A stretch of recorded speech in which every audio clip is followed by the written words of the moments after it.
तो आज फिर हम लोग क्रॉनिक डिजीज को लेकर के उपस्थित हैं। अभी तक हम लोगों ने 80 पैराग्राफ को देख चुके हैं। 80 पैराग्राफ 80th पैराग्राफ में जो कहा गया कि जब स्टील के इरप्शन जो हैं तो बहुत ही तत्काल हुए हैं, लंबे अरसे से नहीं है, प्रारंभिक अवस्था में है, तो उसका वह इमोशनल सिम्टम्स के साथ में दिखलाई पड़ता है। क्योंकि जब भी कोई परिवर्तन होता है तो परिवर्तन होने से परिवर्तन का सूचना मानसिक स्तर पर पहले से मिल जाता है और मानसिक स्तर पर इसलिए इमोशनल सिम्टम्स उस समय में बहुत ही इम्पोर्टेंट हो जाते हैं। और यह भी कहा गया, अब कहते हैं कि इस अवस्था का इलाज, इस अवस्था की चिकित्सा कैसे की जानी चाहिए, यह 81 पैराग्राफ के बाद में बताया गया है। और कहते हैं 81 में कहते हैं जबकि प्रारंभिक अवस्था में है ना, जबकि बहुत ज्यादा विकास नहीं हुआ है, तो इस समय में इलाज करना बड़ा आसान होता है। स्पेसिफिक रेमेडी आपको मिल जाएगा, आपका ट्रीटमेंट वहां पर हो सकता है। ये बहुत ही आसान हो जाता है। फिर आगे कहते हैं लेकिन यही डिजीज, यही रोग अगर बढ़ने के लिए छोड़ दिया जाए या आगे की ओर बढ़ता रहेगा तो इसको ट्रीटमेंट करने के लिए, इसका इलाज करने के लिए हम लोगों को इंटरनल क्यूरेटिव मेडिसिन की खोज करनी होगी। और इंटरनल क्यूरेटिव मेडिसिन का जो आधार होगा वह पूरे सिम्टम्स को लेकर के ही देखने पर किया जा सकता है। यानी कि लोकल से बढ़ करके वह जनरल की ओर मूव कर जाएगा और वह उसका इलाज करना आपको विस्तृत पैमाने पर। यानी कहने का मतलब क्या है कि जैसे जैसे डिजीज का जड़ जो है सो जीवन में बढ़ता जाता है, फैलता जाता है, वैसे वैसे आपको कॉन्स्टिट्यूशनल ट्रीटमेंट की ओर मूव करना चाहिए। लोकल ट्रीटमेंट तभी तक संभव होता है जबकि वह स्थानीय स्तर पर शुरू में रहता है, प्रारंभिक अवस्था में रहते हैं, उस समय लक्षण भी विकसित नहीं होते हैं, डेवलप नहीं होते हैं, और कभी समय में वह क्योर हो जा सकता है ना। ऐसा शब्दों ने क्या इस्तेमाल किया, हो जा सकता है। लेकिन इसके पहले भी आपने सुना होगा, डॉक्टर हनीमैन ने कहा था कि अब लिखा है अपने पहले के पैराग्राफ में भी, इन्फेक्शन जैसे ही टच करता है तो वह इंटरनलाइज हो जाता है और उसे रिमूव करना मुश्किल हो जाता है। लेकिन इस बात का खंडन करते हुए भी इस बात को साथ में ये भी कहते हैं लेकिन यह अवस्था कॉम्प्लिकेशन नहीं होता है, कॉम्प्लिकेटेड नहीं होता है, इसीलिए अनकॉम्प्लिकेटेड सिम्टम्स आपको प्योर फॉर्म में मिल जाते हैं और आप उसके माध्यम से आप चिकित्सा कर सकते हैं।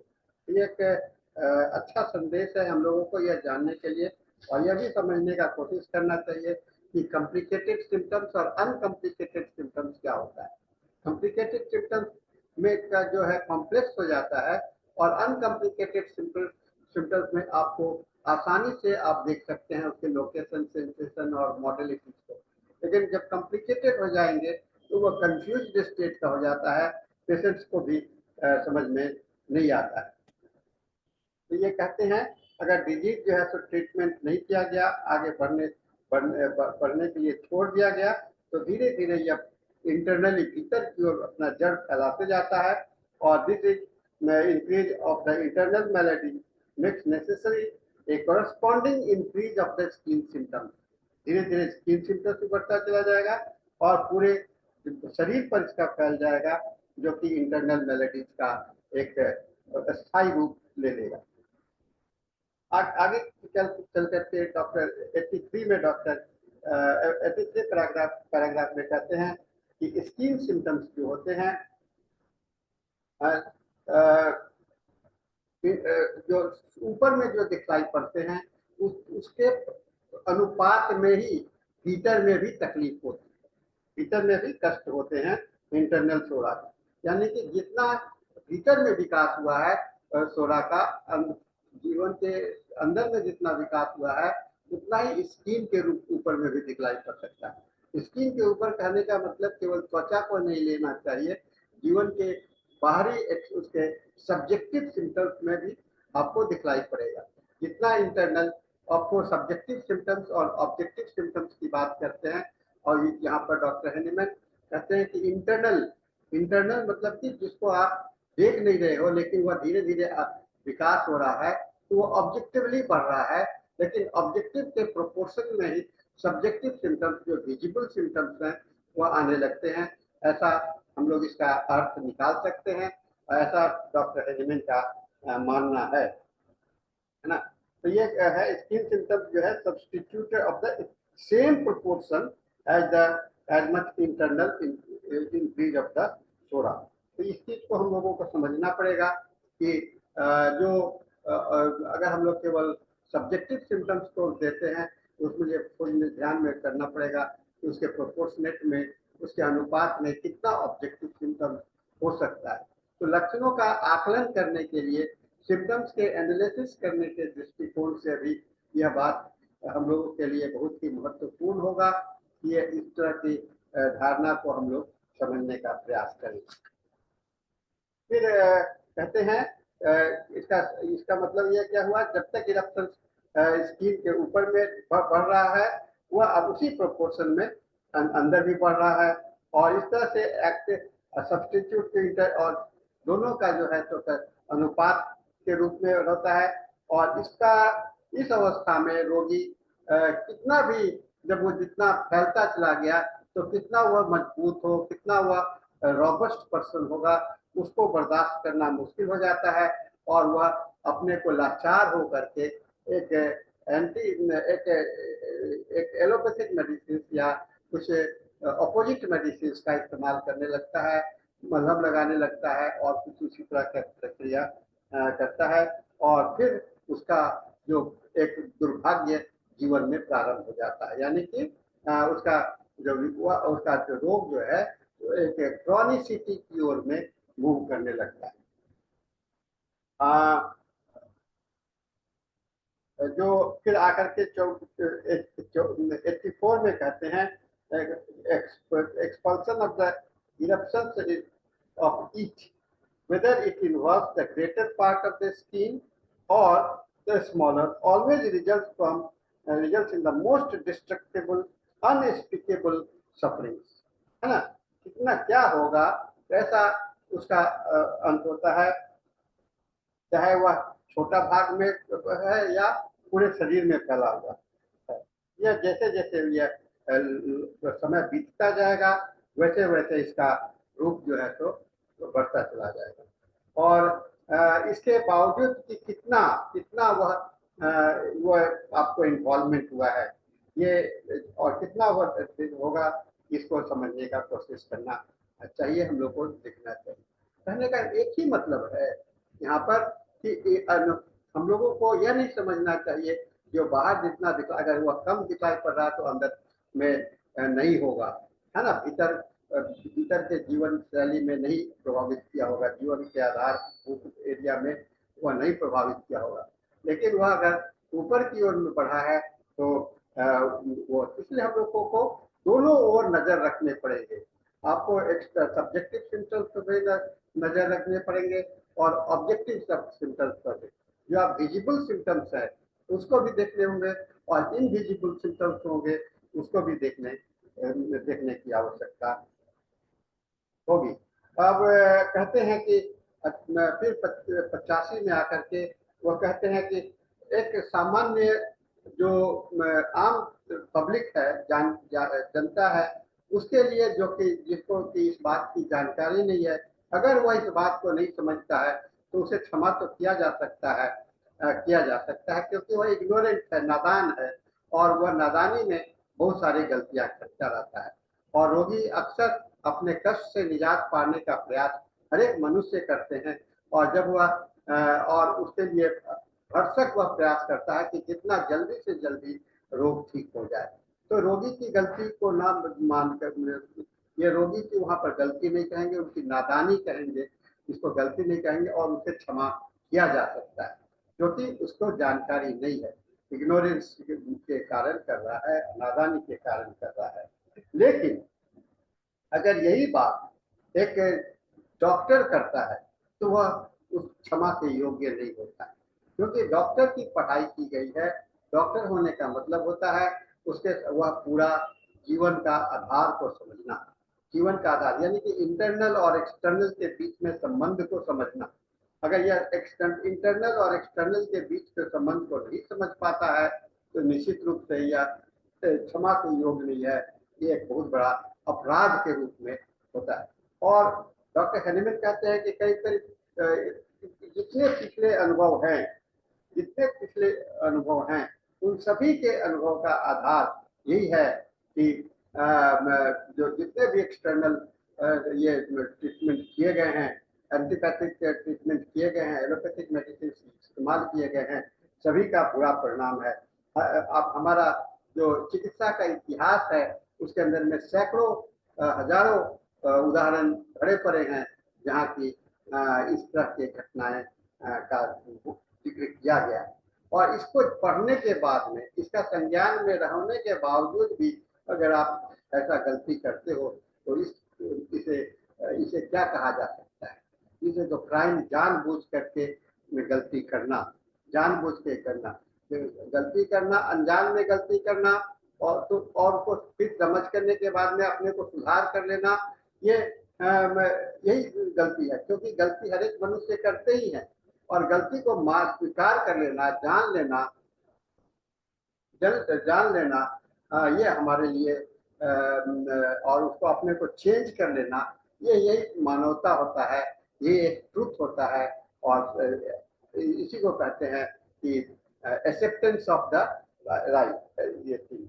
तो इस चीज को बहुत ही ध्यानपूर्वक हम लोगों को ध्यान करना पड़ेगा कि प्राइमरी सिम्टम्स जो है और सेकेंडरी सिम्टम्स का जो जब डेवलप कर जाता है, प्राइमरी सिम्टम्स सेकेंडरी सिम्टम्स में डेवलप कर जाता है तो उस समय में और भी डेवलपमेंट होता है और प्राइमरी सेकेंडरी टर्शियरी और इस तरह से रोग का धीरे धीरे विकास होता जाता है। और उसके लिए हमें सही मार्ग का चुनाव करना चाहिए।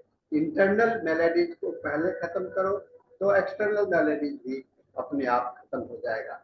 यह एक आपका प्रिंसिपल या सिद्धांत बनाना चाहिए कि आंतरिक सुधार करके हम बाहर का सुधार करें।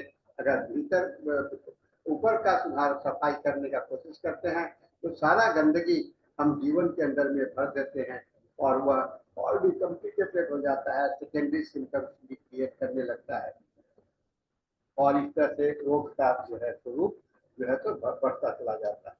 और यहाँ पर डॉक्टर हैनीमैन ने एक उदाहरण दिया है आपको वॉन हेलमोंट का। वॉन हेलमोंट एक अच्छे वॉन हेलमोंट का उदाहरण दिया है डॉक्टर हैनीमैन ने। वॉन हेलमोंट के विषय में मैं बताना चाहूँगा कि वॉन हेलमोंट जो है तो एक बहुत बड़े वैज्ञानिक भी थे और शोधकर्ता भी थे और इन्होंने अपने एक्सपीरियंस में इस बात का जिक्र किया है कि ये एक जैन बैप्टिस्ट थे जो कि 1579 से लेकर 1644 मॉडर्न पीरियड के केमिस्ट फिजियोलॉजिस्ट थे और इन्होंने पारासेल्सस के समय में इन्होंने अध्ययन किया था और इन्होंने कहा था, इन्होंने भी इस बात का अध्ययन किया। ये हम लोगों के लिए बहुत ही महत्वपूर्ण सूचना है। और हम लोग आप इस पैराग्राफ को 85 पैराग्राफ को अगर आप ध्यानपूर्वक पढ़ते हैं तो आपको इसमें पूरा डिटेल्स की जानकारी मिलेगी। इसलिए मैं कहता हूँ मेरे बताने के बावजूद भी आप इस पैराग्राफ को अवश्य पढ़िएगा। एक बार दोबारा पढ़ने से आपको ये नजर में आएगा कि डॉक्टर हैनीमैन जो है तो इसके कितने खिलाफ थे। आगे चल करके कहते हैं डॉक्टर हैनीमैन 86 में बहुत दिनों तक जब छोड़ दिया जाता है तो इंटरनल सोडा जो है फाइनल स्टेज में पहुंच जाता है कुछ एक समय की सीमा के समय के एक अवधि में, समय की सीमा में। और ये धीरे धीरे इसको एक स्थायी रूप धारण कर लेता है, स्थायी रूप अपने जीवन में हम लोगों के जीवन में वह धारण कर लेता है। और ये जो है तो आपका हो जाता है। आगे कहते हैं जब 87 में आकर के कहते हैं, on the other hand the eruptions of the few vesicles which had broken only few days before may be expelled with the list। वही सेम बात को दोहरा रहे हैं कि कुछ हो सकता है, लेकिन आगे जा करके वह जो है तो और भी विकसित हो जाता है। और expulsion of view vesicle are just no harmful consequence and लेकिन उसे अगर आप अनट्रीटेड छोड़ेंगे तो वह विकास होता ही चला जाता है। यानी कि क्रॉनिक डिजीज का जब आपके जीवन में प्रवेश होता है तो वह क्रॉनिक डिजीज का प्रवेश जो है तो समाप्त नहीं होता है और वह धीरे धीरे आपके जीवन में फैलता ही चला जाता है। तो इंटरनल सोरा जो होते हैं 88 में आकर के कहते हैं, द इंटरनल सोरा although had slight degree remain जो रहता है वह एक आगे चल करके एक स्थायी लेकर के रूप ले लेता है। किसी भी कॉन्स्टिट्यूशन के आधार पर भी वह उसे हटाया नहीं जा सकता, स्थायी रूप ले लेता है। और इस तरह से आपका रोगी के अंदर में आप देखेंगे प्रोग्रेस जो है तो बहुत ही तेजी से बढ़ता चला जाता है। और वह जो इस अवस्था है वह एक लैटेंट मतलब कि एक सुप्त अवस्था में बैठा रहता है, लेकिन वह बिल्कुल खत्म नहीं होता है, वह वहां पर बना ही रहेगा। हम लोग आएंगे आगे चल करके देखेंगे लैटेंट सोरा के क्या क्या लक्षण भी हो सकते हैं। 89 में कहते हैं सैकड़ों उदाहरण, हजारों उदाहरण के बावजूद इस बात को साबित हो चुका है कि लैटेंट सोरा का जो है जिसको कहते हैं स्लीपिंग सोरा, स्लम्बरिंग सोरा है ना, स्लीपिंग सोरा या स्लम्बरिंग सोरा के रूप में सोया हुआ, लैटेंट सोया हुआ। तो सोए हुए में आपको कुछ कष्ट कम दिखलाई पड़ेगा, लेकिन कष्ट होने की संभावना बनी रहती है, कष्ट होने की संभावना बनी रहती है। यानी कि अर्ध अवस्था है ना, ये आधा अवस्था है, यानी कि वहां है लेकिन वह दिखलाई नहीं पड़ रहा। लेकिन ऐसा नहीं है कि आप दिखलाई नहीं पड़ रहे हैं, लैटेंट सोरा के भी लक्षण आपको समझ सकते हैं कि लैटेंट सोरा है। जैसे आदमी सो गया है इसका मतलब नहीं है कि वह पूरी तरह से वहां उसकी अस्तित्व समाप्त हो गई, वहां पर है। तो सोए हुए आदमी को भी देख सकते हैं और जगे हुए आदमी को भी देख सकते हैं। इस बात को हम लोगों को देखना चाहिए कि एक सोया हुआ व्यक्ति और एक जगा हुआ व्यक्ति में क्या अंतर आपको दिखलाई पड़ता है। सारे सोए हुए आदमी के अंदर में आपको लगेगा कि कोई लक्षण नहीं है, लेकिन अगर आप ध्यान से आप उसको देखेंगे तो वहां भी आपको उसके सोने के तरीके, उसके सांस लेने के तरीके, उसके सभी चीज के माध्यम से आप और जो अध्ययन कर पाएंगे वह लैटेंट सोरा के लक्षण उसको हम लोग कह सकते हैं। फिर आकर के हम लोगों ने 89 से 90 में हम लोग देखते हैं लैटेंट सोरा जो कि डेवलप नहीं किया है वह अलग अलग रोगों में एक जैसा सब में नहीं दिखलाई होगा, डिस्पोजिशन के हिसाब से होगा, है ना। मनुष्य के vary from different person according to their peculiar dispositions of the body and the external circumstances। ये बहुत अच्छी बात है। हम लोगों ने देखा लैटेंट सोरा के सिम्टम्स क्या है। आइए कुछ लक्षण मैं आपको बता सकता हूँ। जैसे लैटेंट सोरा का हेड सिम्टम्स जो है तो उसमें पसीने आपको फोरहेड पर आपको आ सकते हैं, खास करके शाम में या नींद की अवस्था में जाने। आप देखे होंगे कि कोई आदमी सोया हुआ है तो उसका चेहरा पूरे पसीना से भीगा हुआ है, तो आपको क्या लगता है कि वह सिम्टम्स नहीं, वह लक्षण है कि सोए हुए में नींद आ रहा है। ये आपको लैटेंट सोरा का सिम्टम्स है। कभी कभी आपको वन साइडेड हेडेक होता है या दांत का दर्द होता है, फिर और थोड़ा सा भी मॉडरेट इमोशनल डिस्टर्बेंस होता है तो दांत में दर्द हो जाता है, एक तरफ माथा में दर्द हो जाता है। ये भी लैटेंट सिम्टम्स है, वो रहता नहीं है लेकिन खत्म हो जाता है, लेकिन वह ऊपर आ जाता है। बार बार बाल का झड़ना, ड्राइनेस हो जाना, ये सारे हेड के सिम्टम्स हो सकते हैं। आंख के सिम्टम्स में भी आप देख सकते हैं कि frequent inflammation of the eyes हो सकते हैं। आंख में बार बार आपके इन्फ्लामेशन हो सकते हैं। नाक में भी देखते हैं, नाक में कभी कभी देखते होंगे किसी बच्चों में या यूथ में कि वहाँ नाक से खून आने लगता है ना, जो कि उम्र के सीवियरिटी पर, उम्र के आधार पर डिपेंड करता है। ज्यादा उम्र दराज है तो उसमें ज्यादा होगा, कम होगा तो कम होगा, लेकिन यह चेंजेबल होता है। कोराइजा बराबर बना रहता है, सर्दी खांसी सब बराबर बना रहता है और एक के बाद एक आता रहता है। ये लेटेंट हो रहा है, कष्ट नहीं है, बीमारी नहीं है, लेकिन एक रूप से वहां पर बता रहा है कि कुछ अंदर में है। एपिडेमिक कैटरल फीवर हो जाना, बार बार संक्रमक रोग का, एपिडेमिक रोग का हो जाना, कितना भी हेल्दीएस्ट पर्सन होगा उसको इन्फ्लुएंजा हो जाना, उसको फीवर हो जाना, वायरल फीवर हो जाना, बार बार हो जाना, ये इंडिकेट करता है कि उसके अंदर में लैटेंट सोडा है। लैटेंट सोडा मतलब कि वहां पर प्रेजेंट है और थोड़े से वातावरण में चेंजेस के कारण हो सकते हैं। Ulcerated nostrils, disagreeable sensation and dryness of the nose आदि लक्षण हो सकते हैं। चेहरे का पीलापन या रिलैक्स्ड अवस्था ऑफ द मसल्स भी कहलाएगा। आप चेहरे के रोगी को देख सकते, चेहरा देख करके भी कर सकते हैं, उसके मसल के टेक्सचर को भी देख करके आप अनुमान लगा सकते हैं कि अगर वो रिलैक्स्ड है तो उसमें एंजाइटी की अवस्था को देख सकते हैं। मुंह का जो है तो जीभ का रंग जो है तो आपका सफेद होगा या थोड़ा सा पीलापन भी होएगा और बार बार जीभ फट जाते होंगे। मुंह से गंदे स्मेल आते रहते हैं कॉन्स्टेंटली या कभी कभी, या सुबह में, है ना, ये भी हो सकता है, या मेंसेस के समय में, है ना, सावर टेस्ट ऑफ द माउथ, ये भी हो सकते हैं रात में या दिन में। फिर गले में swelling of the cervical glands भी दिखलाई पड़ सकता है। Frequent inflammation of the throat and frequent hoarseness दिखलाई पड़ सकता है और बहुत सारे गले से खटार निकलते रहते हैं।